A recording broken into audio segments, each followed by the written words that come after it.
ఈరోజు దేవుని వాగ్దానము.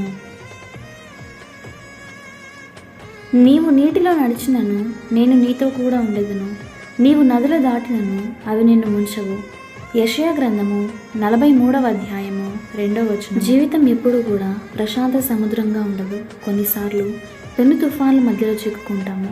ఆందోళనతో, భయముతో, ఊపిరాడక తంటాలు పడుతూ ఉంటాము. నీటి మట్టం పెరిగినప్పుడు మునిగిపోతామేమో అనిపిస్తుంది. కానీ ఈరోజు దేవుడు మీ జీవితంలో ఒక శక్తివంతమైన వాగ్దానాన్ని ప్రకటిస్తున్నాడు. నీవు నీటిలో నడిచినను నేను నీతో కూడా ఉంటాను అని. ఇబ్బందులు తప్పవని స్పష్టమైన హామీ. కానీ దేవుడు మిమ్మల్ని ఒంటరిగా వదిలిపెట్టడు. ఆయన చెప్తున్నాడు, నేను నీతో ఉంటాను. దేవుడు తలపెట్టింది సంక్షోభాలు లేని జీవితం కాదు, కానీ ప్రతి సంక్షోభంలోనూ తన నిత్య సన్నిధిని దేవుడు వాగ్దానం చేశాడు. ఈరోజు మీరు కూడా లోతైన నీటిలో నడుస్తూ ఉండవచ్చు, కానీ దేవుని వాగ్దానం ఇలాగూ సెలవిస్తూ ఉన్నది, మీరు మునగరు, మీరు మిగులకుండా పోరు, మీరు నాశనం అవ్వరు, ఎందుకంటే దేవుడు మీతో ఉన్నాడు.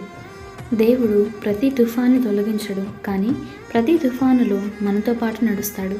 ఆయనే మనకు ప్రాణాధారము, రక్షకుడు, బలము. ఇశ్రాయేలు ప్రజల కోసము ఎర్ర సముద్రాన్ని పాయలుగా చేసినవాడు, శిష్యులు భయపడ్డారని తుఫానుని ఆపివేసినవాడు, మునిగిపోయిన పేతురును చేత పట్టుకున్నవాడే ఈరోజు నిన్ను కూడా నిలబెడతానని వాగ్దానం చేస్తున్నాడు.